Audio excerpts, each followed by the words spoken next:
mean, we're talking about lots of different expertise is brought together in different roles across creative teams that you have single foundation models that can do all of it now.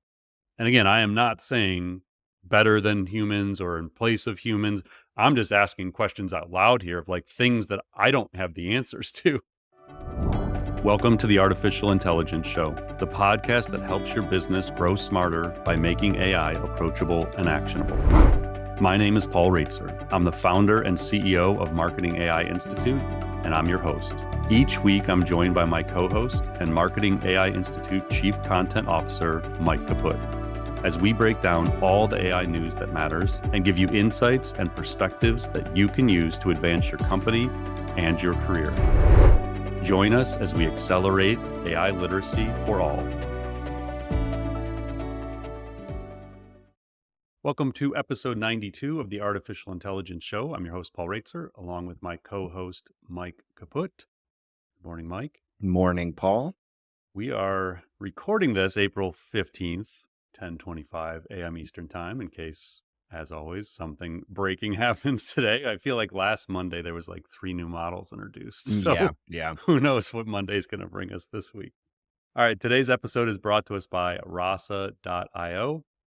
Rasa.io is the ultimate platform for AI-powered newsletters. If you're looking to transform your email newsletter into a powerful, engaging tool that truly resonates with your audience, Rasa.io is the game changer you need. Their smart newsletter platform personalizes content for each and every subscriber, ensuring every message you send is highly relevant and incredibly engaging. The tool also allows you to automate away the tedious tasks that go into newsletter production. Stay ahead of the curve and make your emails a must-read. Join the 500 plus organizations already making their newsletters smart. Visit rasa.io/MAII today. Again, that's rasa.io/MAII. All right, Mike, we have a lot of Google talk today. This is like the Google episode, I think. So let's get started with everything Google. Yeah, it really is. And the first big thing related to Google this week is they just wrapped up their Google Cloud Next event, which is a major conference that showcases the tech giant's cloud infrastructure arm. Now, at this year's event, AI played a very significant role. You could even say it played a starring role because many of the big updates that were announced were related to artificial intelligence. So, for instance, we now have Gemini for Google Cloud, which integrates the latest Gemini models across a range of Google Cloud capabilities. This includes things like Gemini Code Assist, which offers AI-powered assistance to developers. It includes Gemini Cloud Assist, which gives AI guidance on how to manage applications in Google Cloud. And they have things like Gemini in Security, which boosts security team productivity using Google Cloud. And there are many other Gemini applications being baked right into the platform. Among some other significant updates, they announced that they now have something called AI Hypercomputer, which the company now offers for generative AI infrastructure, which includes a number of different advanced chips to help you run Google Cloud applications better. And there were a ton of other announcements around new models, new chips, and new Google Cloud features and services.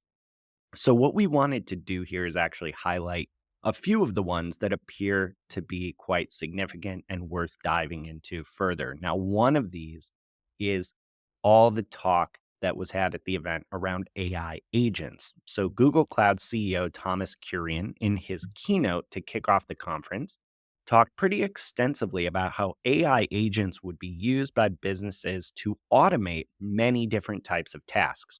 That includes things like analyzing information and helping shoppers find the right items to buy.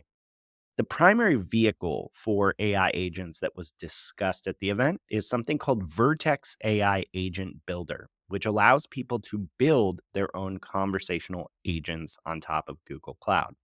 This is actually a no-code product that allows you to build these agents and using Gemini models to have those agents provide answers that Google calls, quote, grounded. So that means they are tied to something considered a reliable source. So, in one demo, the company used this to create an agent that analyzed previous marketing campaigns and understood a company's brand style and then generated new ideas consistent with that style. Google Cloud also announced Creative Agent, which is an image and text generation AI tool that can help marketers and businesses develop things like storyboards or personalized content for ads and social media. We also got some more AI powered features for Google Workspace, including AI meetings and messaging add ons that will do things like take notes for you.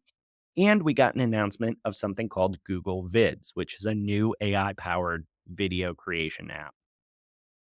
So, Paul, there's a lot going on here, but first up, maybe talk to us a little bit about any of the updates in particular that jumped out at you, some of the trends that you're seeing from what was discussed at Google Cloud Next.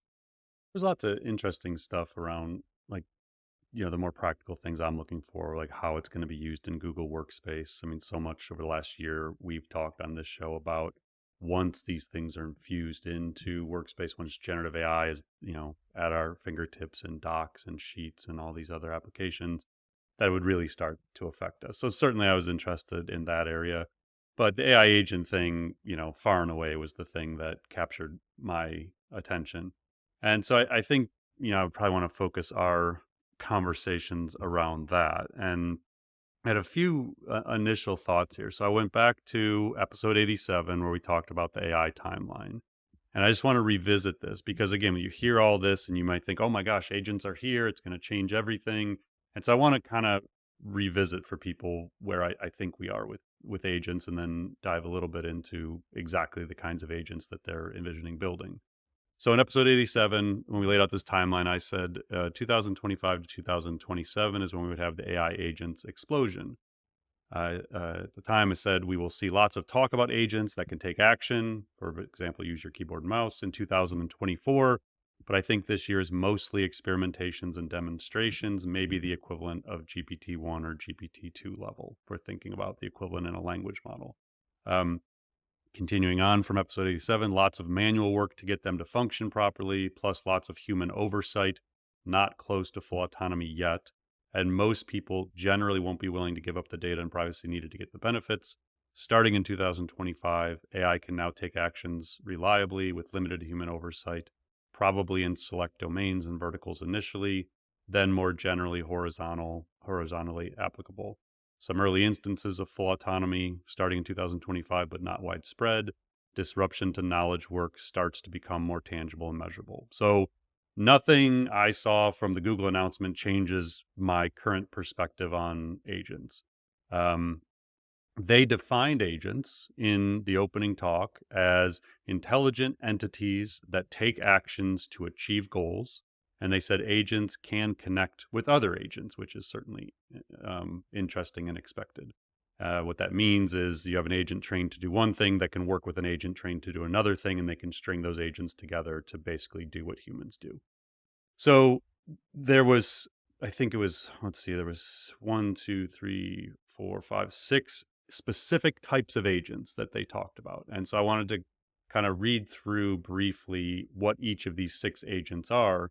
And so again, when you go back to the timeline, we talked about this idea of sort of these like tuned agents that are built specifically to do vertical things versus just generally able to do everything. And so there's actually a really useful blog post that they published on April 12th. We'll put in the show notes called 101 Real World Gen AI Use Cases from the World's Leading Organizations. And in this post, they break down the six agents. So the first, customer agents. Now, I want you, as I'm explaining these, to think about the impact this has on human jobs.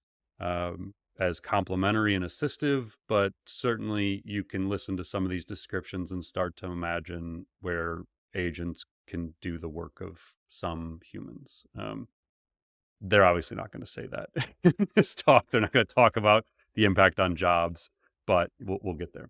So customer agents, similar to great sales and service people, customer agents are able to listen carefully, understand your needs, and recommend the right products and services. They work seamlessly across channels, including the web, mobile, and point of sale, and can be integrated into product experiences with voice and video. Again, I recommend going and reading this post because they then have 19 examples of companies that are building these kinds of agents and using these kinds of agents. The next one is employee agents. I was really interested to see how they explained this one. Um, Employee agents help workers be more productive and collaborate better together.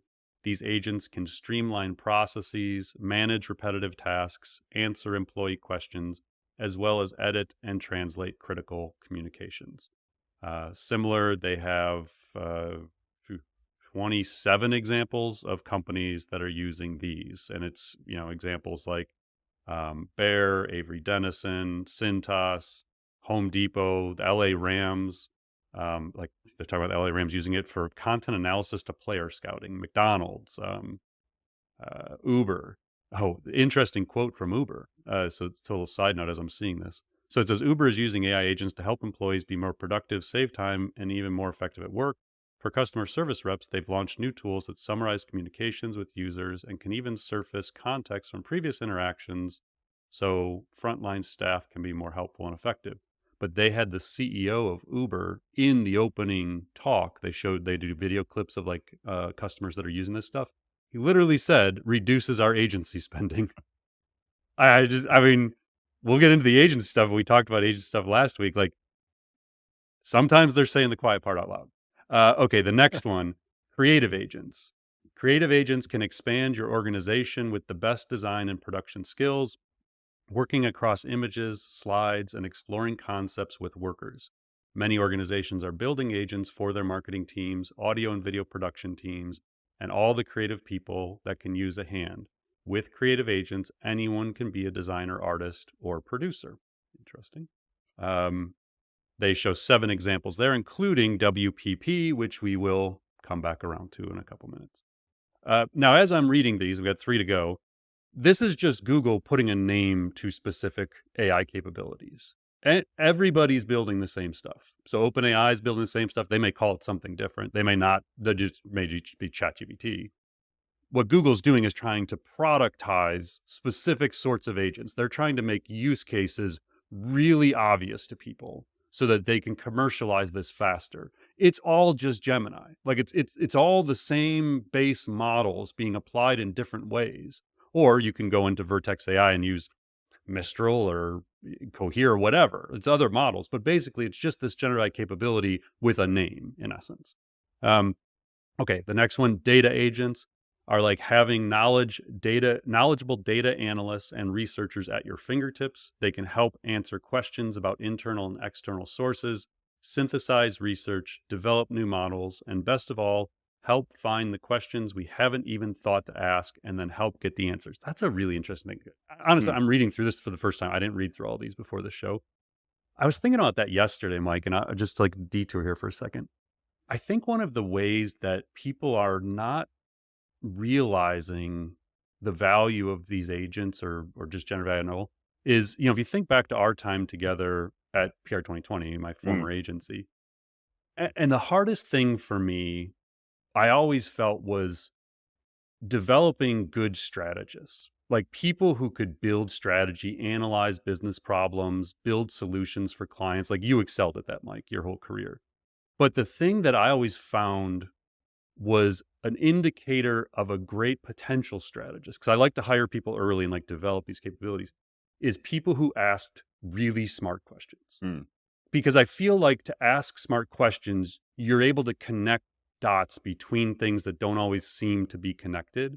Um, and so I think going into these models, whether it's Gemini or ChatGPT or Cloud, and saying, what questions should I be asking about how to build a go-to-market strategy? What questions should I be thinking about when I build my persona? Like leveraging these tools to help you figure out what questions you should be asking.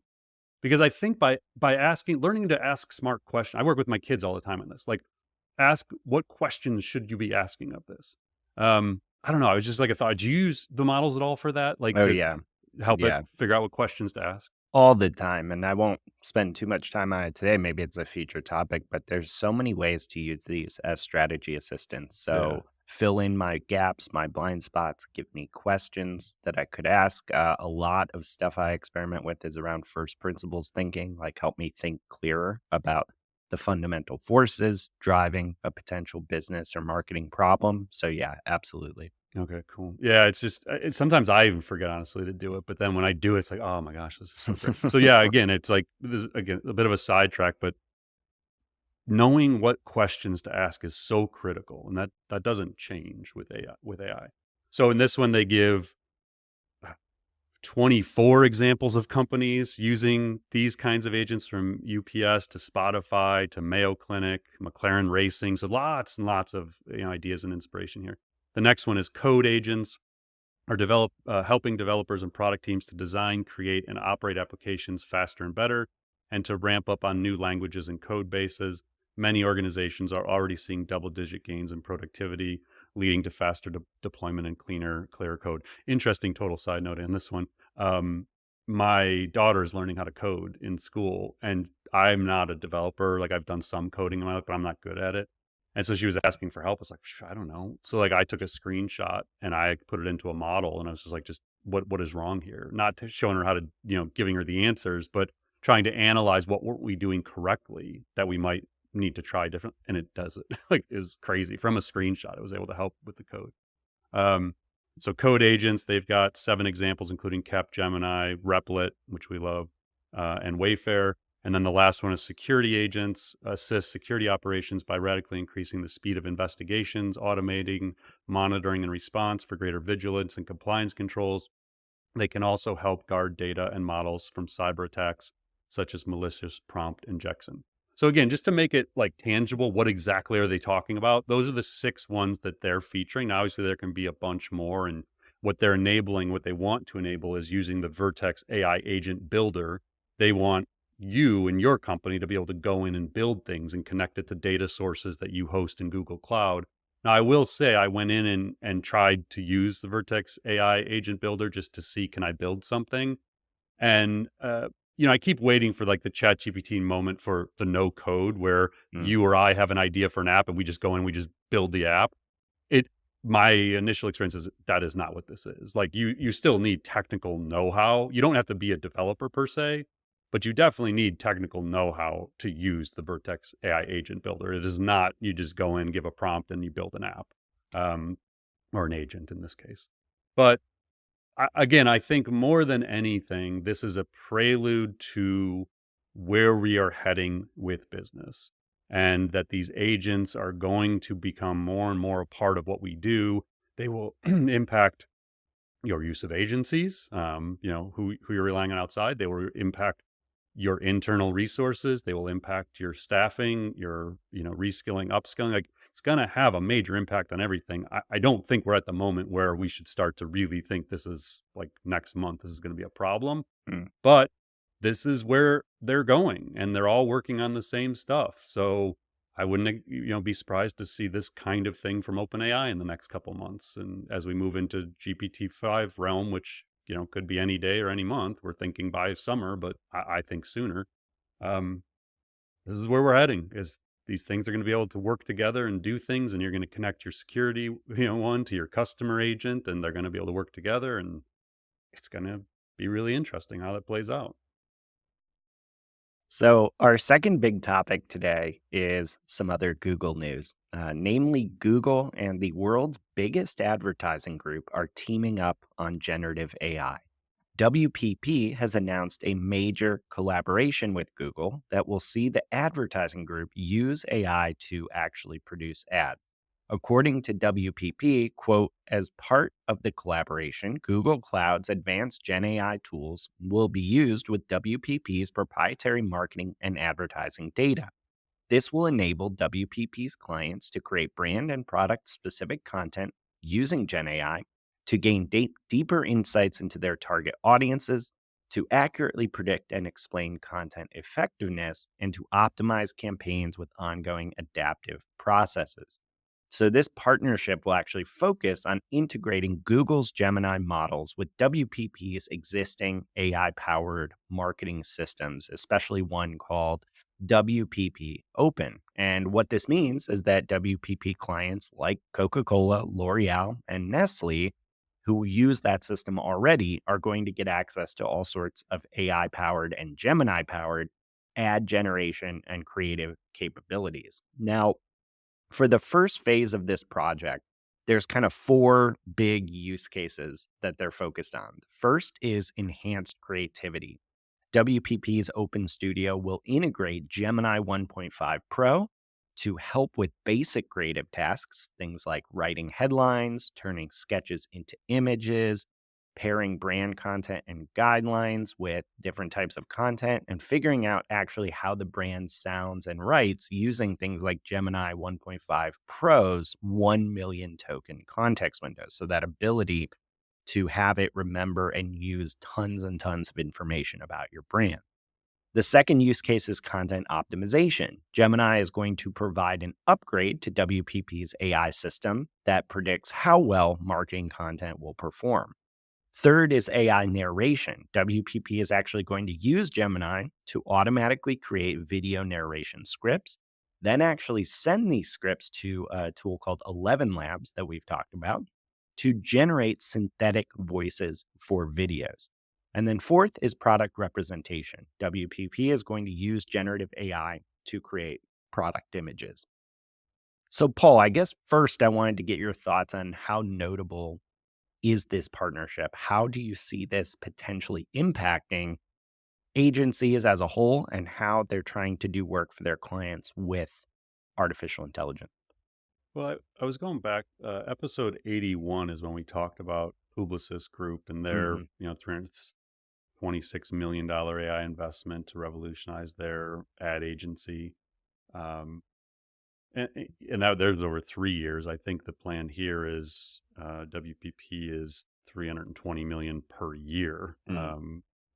It's a race. Like it's a race to reinvent ad agencies. They're in a really challenging environment where the capabilities are accelerating really fast. They obviously need to work with these big, language model, foundation model companies, cloud companies to build next generation services and to try and keep up and get ahead of where this is going. That's obviously extremely competitive between organizations like WPP and Publicis and the big ad groups around the world.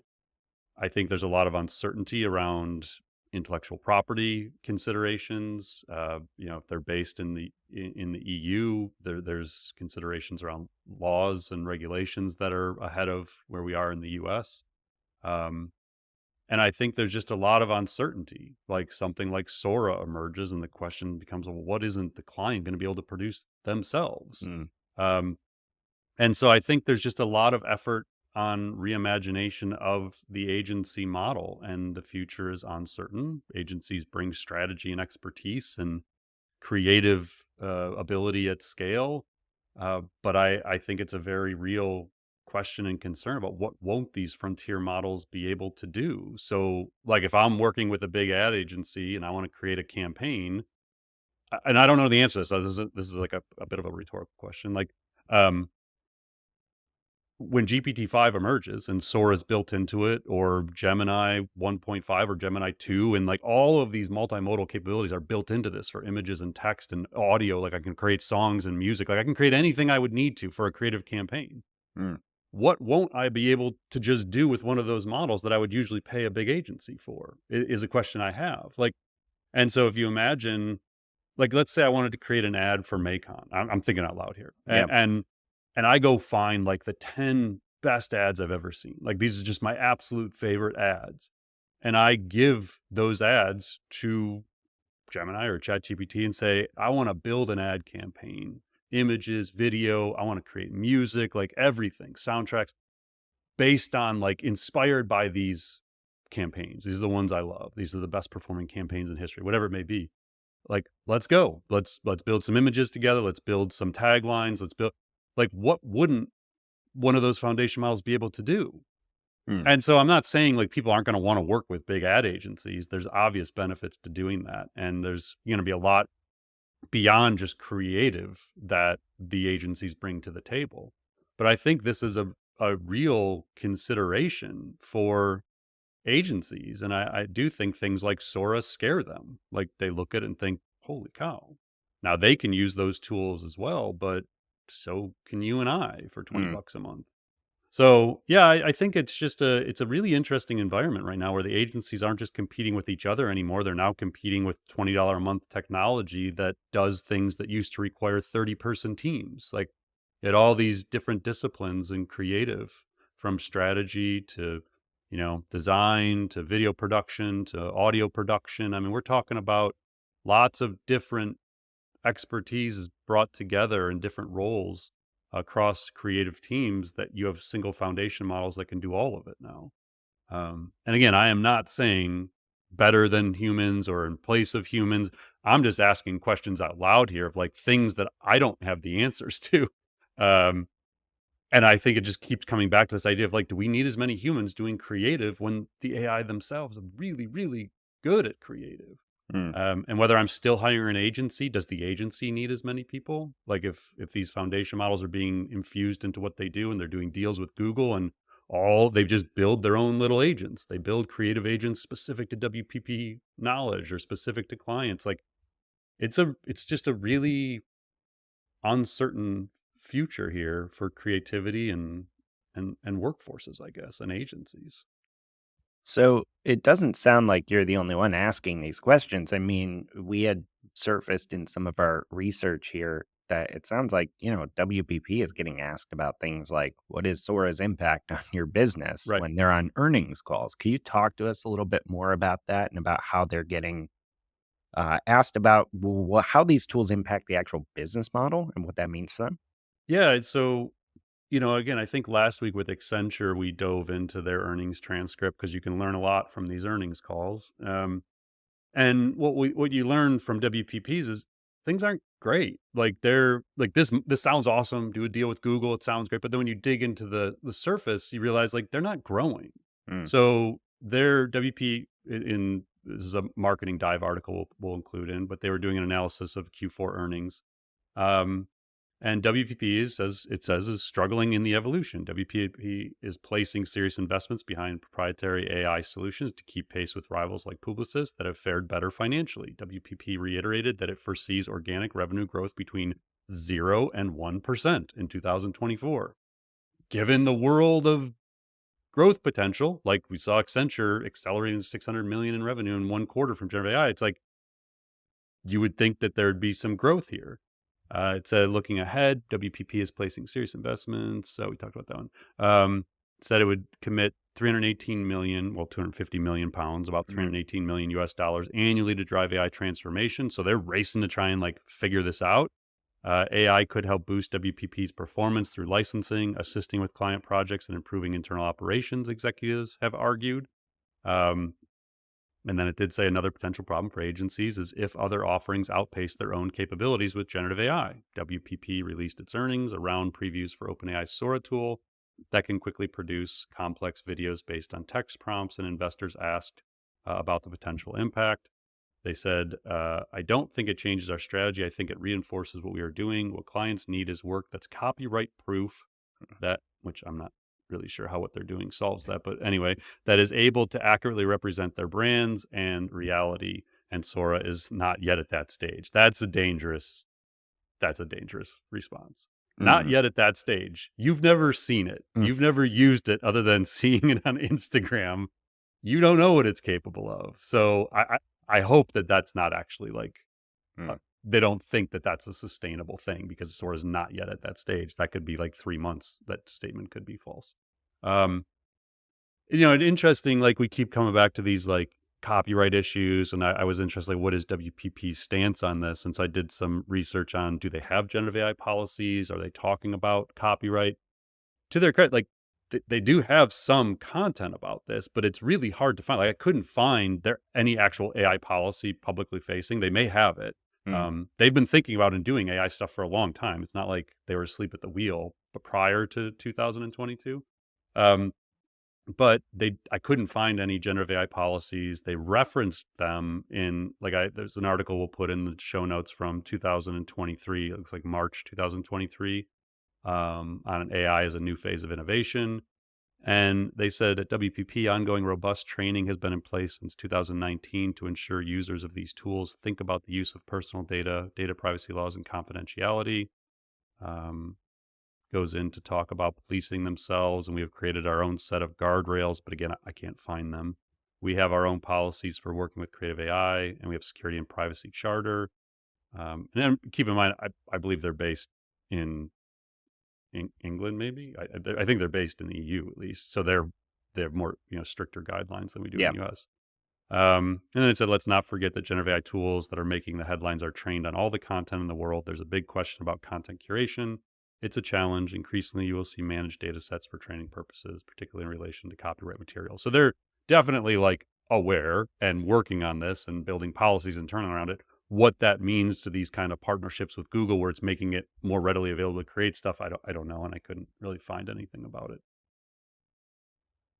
All right. So for our third topic this week in our Speaking of copyright issues, main time, yes, speaking of copyright issues, there are several hot AI startups that are getting a bunch of attention this week, and not all of it is what we would call good attention. So, Paul, in this segment, we're going to do things slightly differently and actually tackle each of three startups that are getting a ton of buzz, one at a time, and then unpacking why they're getting all sorts of attention and what that means for business leaders following the space. So, first up are the early reviews of Humane's AI Pin, a company called Humane that makes a product called AI Pin.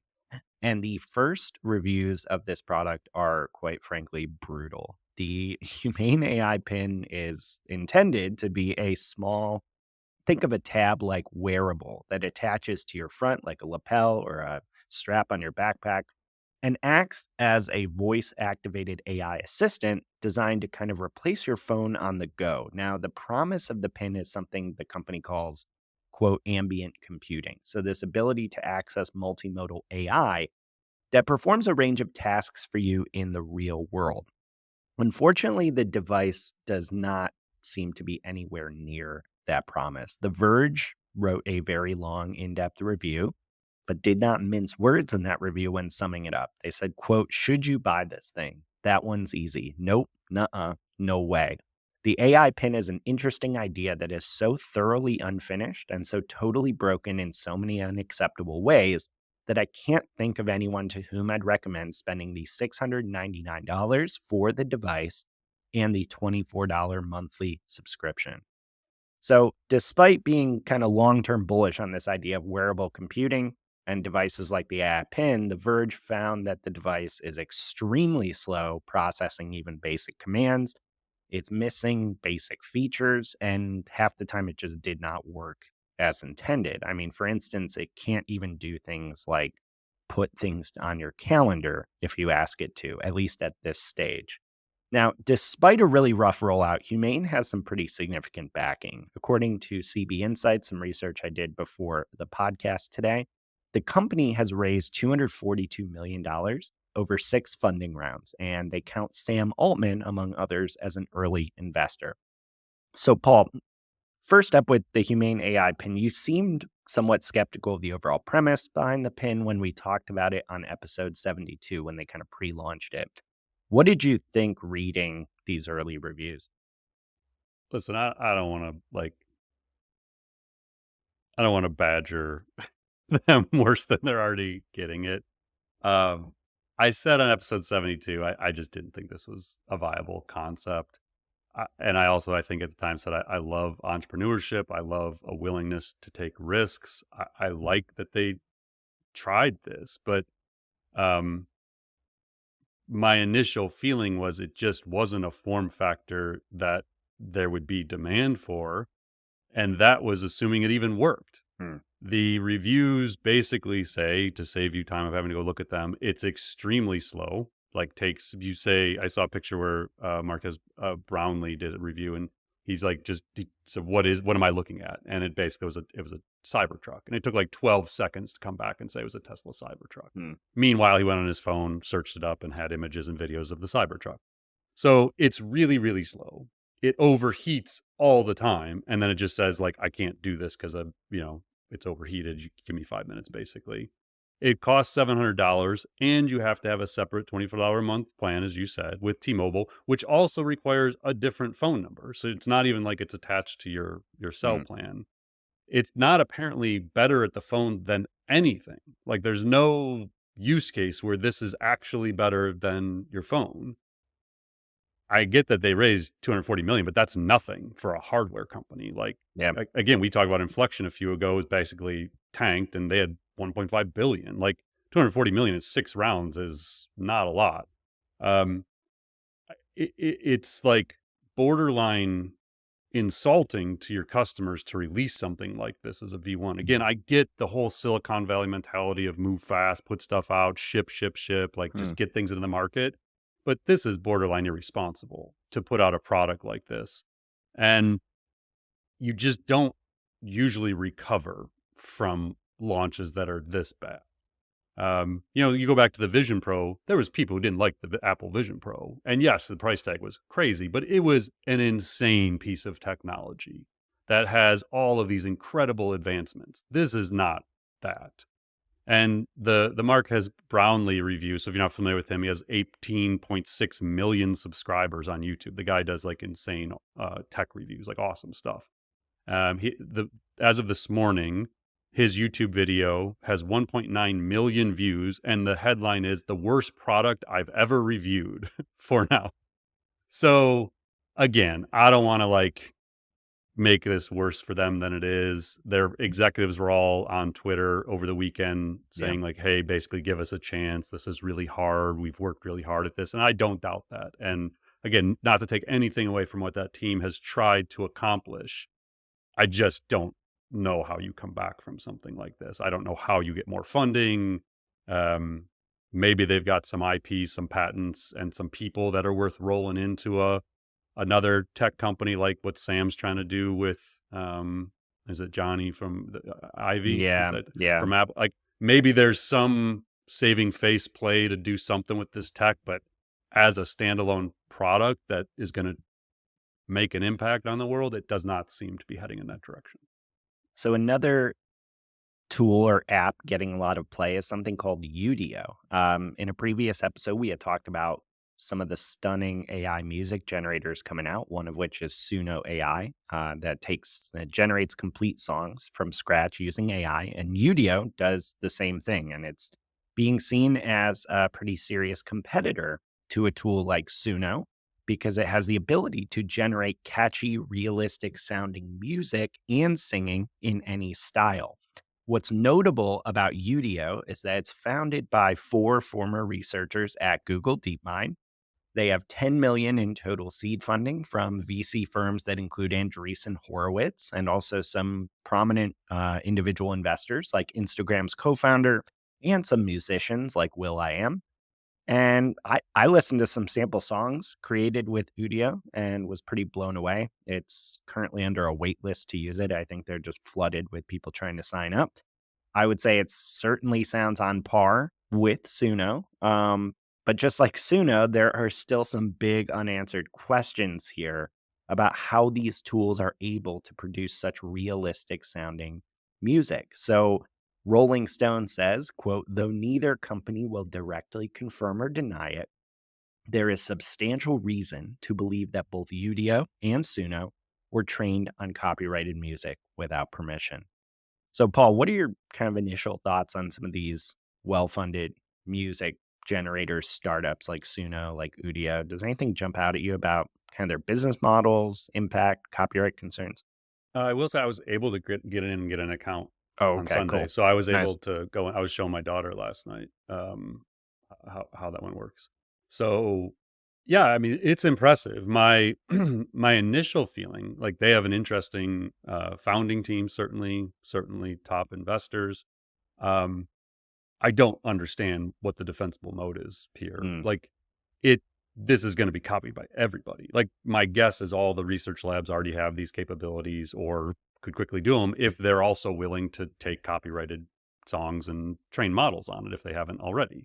So it doesn't seem like there's any real technological breakthrough that's going to like keep them differentiated that Suno or somebody else isn't going to be able to replicate and do. the way these labs work is like once somebody's done something, it's copied, really fast, and people move around all the time between labs and bring that knowledge somewhere else. So cool tech for sure. I think it's going to be everywhere, not just from Udio, but like literally everywhere is going to have this capability. Um, and then just like a background, not only on Udio, but also the next one we're going to talk about, just so people, because Mike and I get pitched all the time to like review products. And I think I've mentioned before, we've thought about playing in this world of like tech tools and reviews, and we'll do more of it. We're going to do a lot of it. But I think there's just like, sometimes people just jump to like the hot new tool and they don't really think about like why it is potentially relevant, or if people want to pitch Mike and I on products, just to give you a sense of like how we think about these and how we filter them and decide which ones are worth bringing to you. So there's a lot that we look at, but just a few of the variables we consider. One is the founding team. So in this case, like Google DeepMind people, I'm going to pay attention every time. Like if Mm. people have left one of the major research labs to found a thing, it gets our attention regardless of whether they have funding or not. So we look at the founding team. We look at how much funding they have and what series of funding they're in. We look at the investor list. Who are the people behind these companies? And if they're, major players, then again, that captures our attention. In this case, it was, there was not only were the founders impressive, but the investors. You had the co-founder and CTO of Instagram and the head of Gemini at Google were two Mm. of the investors in this company. So that catches our attention. Product market fit, it's just obvious from the get-go. This is something that's going to hit the market, which I would not say the AI pin would fit into. Um, Personal experience with the tech. So if we've tried it, and then just like buzz chatter in our community of influencers, the people we consider sort of taste makers in AI. So, from Udio to the next one we talk about and all the ones we'll talk about in the future, just so people have a little context as to how we decide which AI tools are worth talking about. So, on that note, this third AI startup in the spotlight today is a tool called Captions. This is a AI powered creative studio that initially gained a bunch of massive popularity as an iOS app, and now it's rolled out capabilities for web and desktop users. So, the Captions AI powered creative studio has a bunch of features to help you basically edit video with the power of AI. So, you can do things like AI dubbing a video into 28 different languages while preserving the user's voice, AI eye contact, which corrects eye contact in just one click, AI shorts, which extract short clips based on viral potential from long form videos, and a feature called AI denoise, which removes background noise automatically. Now, Claire and our team has been impressed with testing out the tool and some initial use cases as we're kind of looking into using it for podcast, video creation, event video footage. According to CB Insights, Captions has $37.5 million in funding from VC firms that include Kleiner Perkins, Andreessen Horowitz, and Sequoia Capital. Now, Paul, what were your initial thoughts on Captions? I know we've been kind of exploring whether or not this is a replacement for something like a Descript, a complement to it. Yeah, I think this one's a good example of how you can think about the impact of AI innovation within your own company. So the way this plays out, I see this getting, a lot of love last like Tuesday or so from, again, like the taste makers within our community, the people that I follow closely. Starts kind of blowing up. I go check it out. Looks really impressive. They've got AI scriptwriter, AI avatars, voiceovers and voice cloning, AI trimming, AI enhanced speech, AI on eye contact. They have like 12 to 15 AI features, Mm. some of which to me seem complementary or redundant to what we already have. So I send it to Claire and our team. I was like, hey, can you take a look at this? Because Claire's the one that does the production of the podcast and the webinars and some of our other content. So she's the one that plays around most with this, is most adept, especially on the video side of things. So Claire goes through it, builds a brief, comes back to me like 24 hours later with this great analysis, like 3 to 5 pager. Here's ways we could use it, screenshots of how she did it. And I go back and say, okay, cool. Like, how does this affect Descript? And there's another tool, I think Opus Clips is another one we Yeah. use to do clips. And basically, in this very dynamic way, like, okay, go. Like, if you think this is a better tool, go use it. And so I think this is the kind of way that companies need to approach when you find a tool that, again, go back to our criteria: impressive founding team, major investors, product market fit. They have 3 million users of the app. We know this is legit technology. This one's worth spending some brain cycles on and some potential resources. And for us, we work in this world. It's like, okay, what's it cost? $50 a month, $20? I don't actually don't know. But whatever it is, okay, Claire, can you justify the cost? Is there going to be time saved, increase in creativity? Are we going to be able to do new things? Mm. Yes, go. That's how decisions are made. Now, again, we're small. We can be nimble like that. But I think that's what you have to do. You have to have a process to stay up on the latest technology that is actually legitimate. Don't get caught up in the next shiny thing that is just a distraction. But if you have criteria to assess these tech, and again, I share with you like 6 of our variables, but there's others. Once you have that criteria, you can look at a tech and say, okay, this fits our model of something we need to pay attention to. Let's have someone on our team who can go explore this. Ideally, it's the domain experts, the Mm. person most capable of assessing that technology. And then, here you are 5 days later, and we can be integrating that into the podcast this week.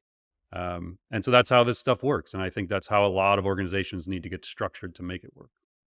Yeah, and just a final note there, I realize everyone has different budgets, but like we're not breaking the bank doing this. If Right. you can't spend $20 to test something out for a month, you are thinking about this the absolute wrong way. And it really you really need to maybe take a step back and think through that because you cannot even think about the cost of testing out a tool that's 20, $30 a month.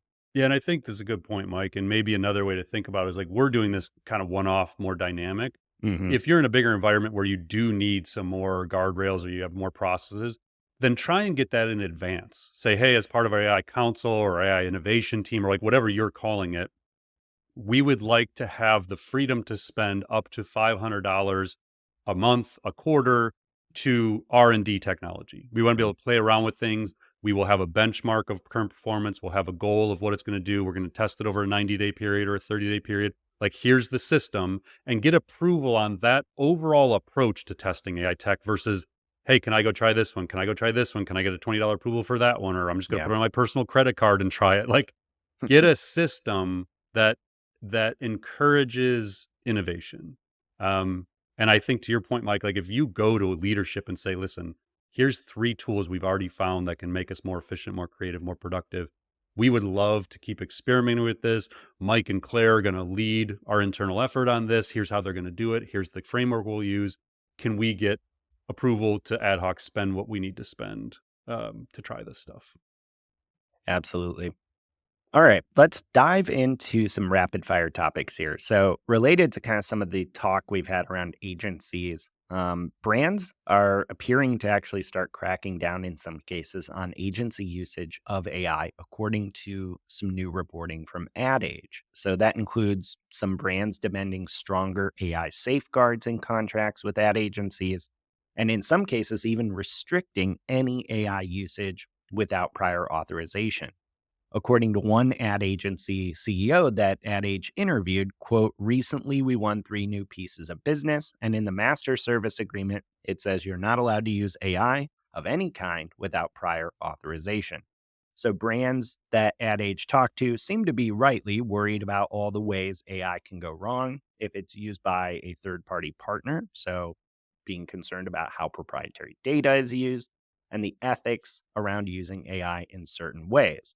For instance, some brands worry that training models on their data can then inform outputs used by other competitors using the same types of AI systems and models. Or some are starting to worry that AI impacts the creative work being done by humans in the ad industry. So, an example of this that Ad Age mentioned is there was recently a controversial Under Armour ad that came out this past month. It used generative AI trained on the company's brand assets to generate new visuals and a voiceover of boxer Anthony Joshua. And it did all this without actually shooting any new footage, which had some creatives a little upset. So, Paul, you have extensive background in the agency world, former agency owner. Like, how should agencies be thinking about or solving for these concerns? Yeah, we've talked about this on a few recent episodes, but I think first and foremost, you just have to get the attorneys in the room.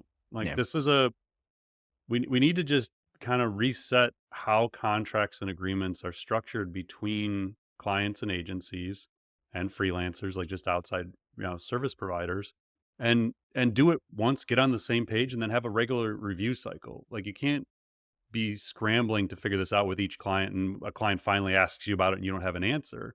So, like, for example, and this kind of aligns with some of the things you were just talking about, Mike, clients and agents are going to have non-disclosure agreements that's going to cover confidential proprietary information. So the question becomes, like, as one sample where this could go wrong, if I take client data and I put it in to train a model or to build a GPT or to help with creative, have I breached that non-disclosure agreement by putting it into that model if I Mm, don't know if the model will be use it for training data for a future version? That's one possible legal concern. The other, kind of more on a policy side, is just to make sure up front that the agency and the client are aligned on their generative AI policies. So if you have a master service agreement saying you're not allowed to use it, but the internal policy tells the account team you're allowed to use it for ideation and whatever, you have to make sure that that trickles down. So when a master service agreement is in place, that the account team needs to be aware, from the top people down to the interns, that actually our agreement is we're not allowed to follow our own generative AI policies. So it's just, I think it's just messy right now. There's mhm. not a lot of clarity. There's not a lot of like standardization around these things. And I think for agencies and for brands on the client side, it's just really important to get this stuff straight and get it right. I don't know that I would be signing master service agreements where I'm not allowed to use it at all. That seems Right. very restrictive and not ideal. So, yeah, I mean, then it gets into uh, right clients working with the right agencies that trust each other. So I so again, it just further shows just the uncertainty of the agency world right now. There's just so many implications. Again, so many opportunities, but there's Yeah. just a lot of operations and legal stuff that needs to be happening behind the scenes.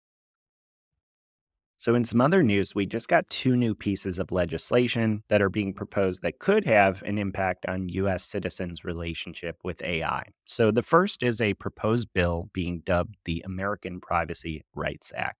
This is a proposed bipartisan bill that would, in effect, establish a national right to privacy law for American citizens, which we do not have at the moment. We only have state privacy laws, which this act would actually supersede if it passes. So, according to some reporting on the discussion draft of the bill by CNN, it would ban the transfer of an American citizen's personal data to third parties unless they provide explicit approval or if the data is for one of these specific purposes that are allowed and called out in this bill, stuff like fraud prevention. Interestingly, it would also let users opt out of targeted advertising altogether and require companies to collect only enough data as they need to do their business.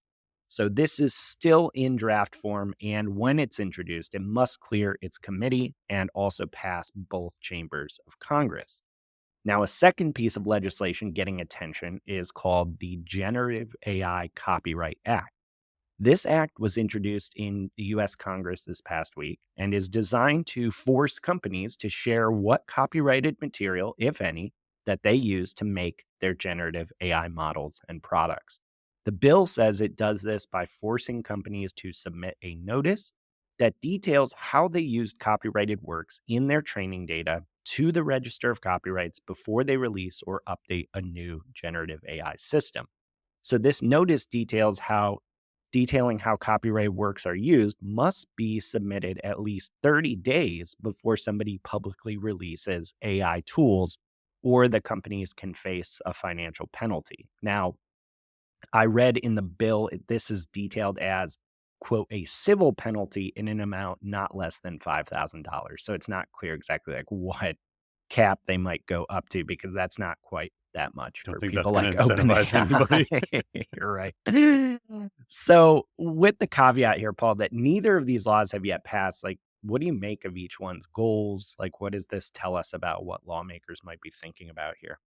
I think it just shows that there is stuff happening behind the scenes that we're not hearing about every day, that the people in Congress are certainly aware of a lot of these issues.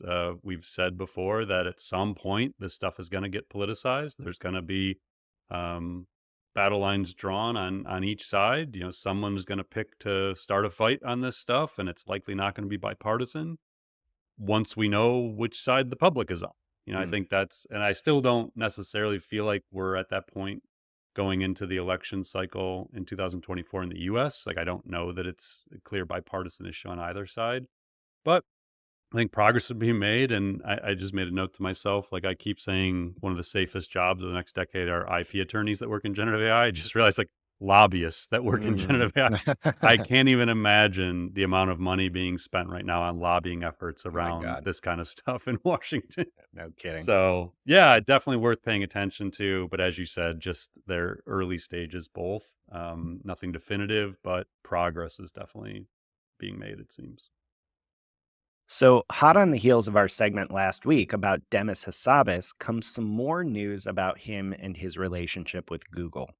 We saw a new report by The Information titled Google's Demis Hassabis Chafes Under New AI Push, and it details the obstacles and the challenges that Hassabis is facing internally at Google. So, these include him dealing with a decrease in his independence within the firm since his DeepMind team merged with Google Brain.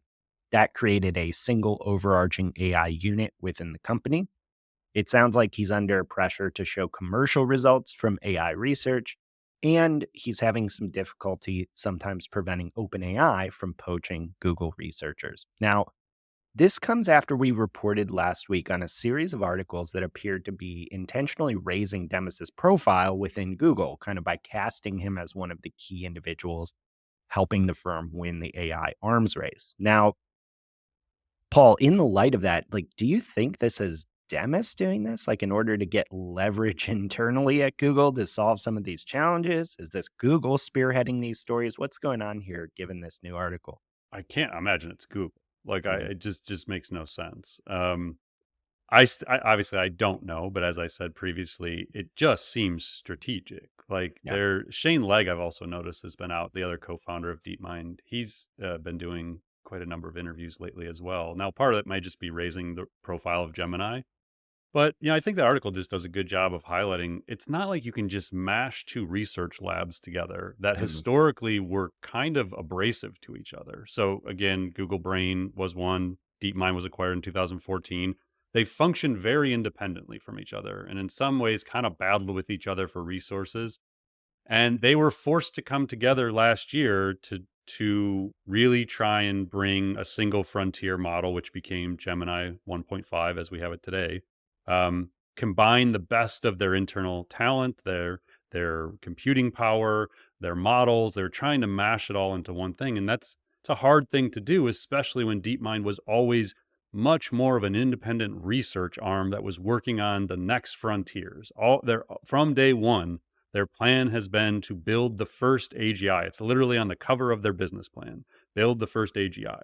Um, and now you got to build a language model people can do Gemini in Workspace with. Like, it's not what they were there for. mm. And so it's kind of natural that there would be some challenges. We obviously have no idea whether, it's going to work out internally or not. I will just say Demis and his team are absolutely critical to that organization. If there were ever an instance where Demis did actually leave, and this article said he considered leaving to build his own lab again, and that's not the first time we've heard that. Yeah. If he were to actually leave, that would be catastrophic to Mm. Google, in my opinion. So I hope it all works out. I have always admired Demis and his DeepMind team and what they're doing, and I really hope it works out and they can make the breakthroughs they've sought to make.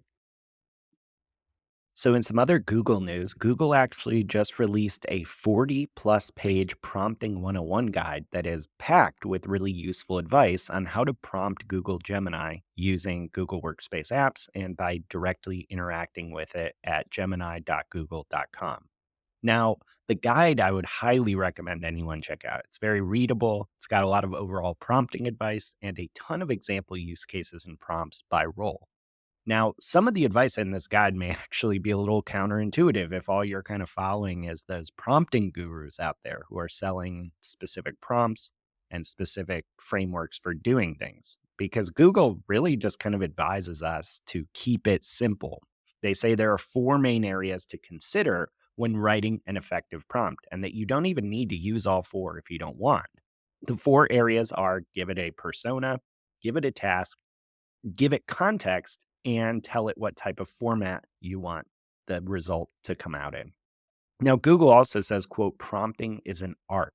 And based on what we have learned during our Workspace Labs program, the most successful prompts average around 21 words.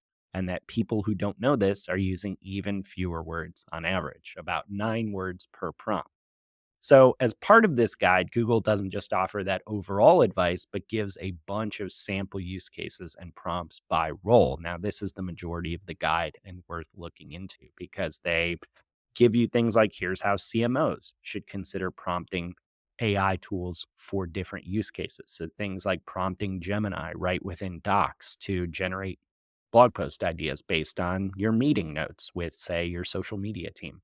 Or if you're a brand manager, using Gemini to do market research. So you can say, I need to do market research on a certain industry to identify new trends. Use these URLs to uncover emerging trends and shifting consumer preferences. So, all in all, highly recommend checking this out. Paul, this certainly seems to kind of confirm the perspective you've had and talked about many times, which is look, prompt engineering, or at least putting thought into your prompts, is important, but it's likely to not be something long term you really, really, really need to get good at as these models just get better at understanding your inputs. Do you kind of still believe that after seeing what's in this guide? Yeah, I do. And I think, again, it just keeps going back to just talk to it like a person. Talk Yeah. to it like you're giving instructions to an associate, an intern, whatever it may be. And like we said earlier, ask it questions like, what else does it need to complete this task? And this is where I think that, we're not going to get rid of the need for humans to be experts and have experience and have points of view and have instinct and intuition. Like all of those things make you good at talking to these AI. Hmm. Um, and so, yeah, and I think again, it just further shows that there is no one right answer a lot of times when it comes to AI. You can go read the Anthropic Claude prompts, you can read the OpenAI prompts, you can read the Google prompts. This stuff is constantly evolving. No one knows all of the answers. And a lot of times it's just educated guidance because someone has a little more experience at it than you. But you can get in and become an expert in Gemini in a couple weeks. Like if you're just trying a bunch of stuff. And that's an exciting thing to me is, get in there, read this thing and start playing around with it and become the person on your team who actually, knows how to work with Gemini. That might be really valuable. So yeah, I don't know. It's just I like these guides. I think they're when they come from the people that are building the tools, it's very helpful to get any level of guidance from them of how to work with their systems. So, next up, TikTok is actually considering using AI generated influencers that could compete with human creators for ad deals. According to some reporting in The Information, this feature is still in development, but it would consist of generating AI influencers to perform in a video based on a prompt submitted by an advertiser. While the AI influencer feature has been in testing for several months, the information reports that TikTok staffers say it is far from ready, and testing shows that AI influencers, at least right now, generate far fewer e commerce transactions than humans. Now, Paul, it sounds like we're probably a little far off from getting fully AI influencers in this context on TikTok, but it sounds like the potential could be there. Do you see this as a marketing strategy or trend that's likely to catch on and stick around? I do. I don't know if that's good or bad, but I mean, you and I wrote about, I can't remember the influencer's Yeah, name. it's little Michaela in the There we book. go. Yeah. Who had millions of followers on Instagram and had her own agent. Like they, Yeah. so yeah, I think not only like AI influencers built from nothing, but I think you will, if we aren't already there, you will have celebrities and existing influencers who just create deepfakes of themselves and do deals with that thing. Like, hey, you can get me for 50,000 for a 30-second ad, or you can get my AI version of me Right. for 20,000. And you can have it say anything. I'll approve everything. And people are just going to make crazy money creating like deepfakes of themselves and then licensing those deepfakes. So yeah, it's going to be a weird world when it comes to the influencer stuff. Yeah. And I would just say that there's plenty of things to critique here, and who knows if this will be effective in terms of influencer marketing on TikTok. But if you're someone that is saying, of course, it's impossible, people will respond, well to AI influencers or digital avatars, I think I would take a step back and consider that opinion because It's been happening. some of the companion AI tools, Uh, character.ai, all this stuff is proving that behavior might be changing a little faster than you think. yes, I think that's a very good. All right, so we got a couple more items to wrap up here. ChatGPT actually just got a major upgrade. So much going on that this is far down the docket. But OpenAI announced that users with ChatGPT Plus, Team, or Enterprise license are now able to use an updated version of GPT-4 Turbo within ChatGPT. So it makes it much more powerful and better at writing, math, reasoning, and coding. It also updates ChatGPT's knowledge base. So instead, now it is trained on publicly available data up to December 2023. So getting closer to the current moment. The company said this update should also make ChatGPT, quote, more direct, less verbose, and use more conversational language. So based on the chatter online, Paul, it kind of seems like OpenAI is feeling a little bit of the pressure, at least, as everyone's talking about advanced models like Claude 3 Opus, Gemini 1.5 Pro. Do you think that's what prompted this update here? I don't think so. I, I just become more convinced by the day that GPT-5 is going to be just Mm, so crazy, like such a leap over what we expect it to be, like so much smarter than we expect it to be. And I think they're just putting out a prelude to it. I don't think that they feel the pressure that other people probably do with their models. Um, yeah. Oh, total side note, but I think I mm, mentioned this to you on Friday, Mike. But just related to these models, I was listening to an interview with Jack Clark, who's co-founder of Anthropic, and on a mm, recent episode, we talked about how I was confused that that Anthropic was like racing ahead with Claude 3 Opus, and they were just building these like frontier models so powerful. When I thought the original idea of their company was safety and security of models, ends up that actually isn't the story. And so maybe we get into this in another episode, but Jack Clark, for the first time I ever heard, admitted that is not why they all left OpenAI, that they actually just wanted to get in and build their own frontier model before this got too big and cost too much money. mm. And the safety and security thing didn't come in until a couple months after the founding of Anthropic, when they built a constitutional AI. And it was just like, oh, yeah, we'll make it safe. But Anthropic, to my understanding, and everyone else I'd ever heard interview them, was that they left to build a safer version. And Jack basically nixed that idea and said that is not why we built Anthropic. So it solves my conundrum of like, why are they moving so fast and building such powerful models? It Yeah. doesn't seem like their own guidelines. Ends up that wasn't why they did it in the first place, according to Jack. Yeah. So fascinating interview. We'll put that podcast in the show notes. It was a really good interview. All right. So, our last topic today is that Adobe is coming under a little bit of scrutiny for how it has trained its Firefly image generation software. This is according to some reporting from Bloomberg. So, since Firefly's release, the company has been touting this system as something that's trained using only content that the company has the rights to or content that's in the public domain. So Adobe is routinely promoting Firefly as the ethical, legally sound option for customers, since it claims Firefly was not generating content that was based on intellectual property that people or brands had out on the internet. However, it now appears some images that were created using Midjourney, another AI image generation tool, have made it into Adobe's training.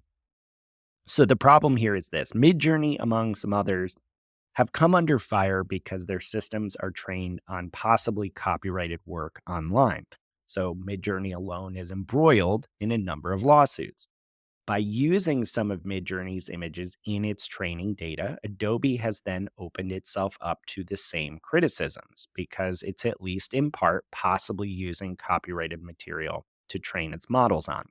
Now, according to Bloomberg, it turns out AI generated content from Midjourney made it into Firefly's training data because, quote, creators were allowed to submit millions of images into Adobe's stock marketplace that used the technology from other companies. Adobe says that a relatively small number of images were used to train its tool that were generated by other AI platforms, about 5%. So, Paul, as you go through the details here, how bad is this in terms of violating Adobe's previous comments and commitments to ethical AI? It doesn't look good. But in terms of how blatant this is versus everybody else that's just straight up stealing everything. Yeah. Well, I use stealing as like a yet to be defined legal term. Um, let's go back. Using copyrighted images and not admitting to it. How about that? So is it going to change anything? Are they going to lose clients because of it? I highly doubt it. It just doesn't look great considering they were taking this very ethical stand. So I think what everybody's going to learn in the future is like at the end of the day, as long as you can get away from the legal liability stuff, we always said in PR, like I used to do crisis communications work, tell the truth, tell it first. Mm, Like just control the narrative by just being straight up. I get that these companies can't do this, but everyone is just like hiding behind these like statements and just say it, like get it over with. Say we did it, or this is how we're doing it, and we think it's legal, and like prove us wrong. We'll pay our fines, but like if this is how the industry is going to be built, and they think this is a viable, ethical, legal way to do it, then just say it and own the story. I don't know. Like yeah. again, it's part of me is just like an observer of it. Part of me is like the PR person in me from my days of crisis comms. Like, but it drives me nuts that we're just at this stage where all these big tech companies are so afraid to just say what they're actually doing. And it's not for competitive reasons. Give me a break. They all know what each other's training on. Yeah. They just won't tell the public what they're doing. All right, Paul, that's all we got this week in This Week in AI. I would encourage everyone listening, if you are enjoying the content of the podcast, if you have gotten value out of it, please, please, please leave us a review. This helps us get the podcast in the hands and earbuds of as many people as possible. So please give us a review on the platform of your choice. Last but not least, please, if you have not already, check out Marketing AI Institute's newsletter. Go to marketingaiinstitute.com/newsletter. You can subscribe to our This Week in AI newsletter. It not only includes all of the topics that we discussed on the podcast today, but also all the topics we didn't get to, because there's a lot more going on in AI than a single podcast episode can cover. So we give you that in a comprehensive brief every single week so you can keep up to speed on this fast-moving field. Paul, thanks again for helping us demystify what's going on in AI this week. Thank you, Mike, and thanks everyone for listening. We'll talk to you next week. Thanks for listening to the AI Show.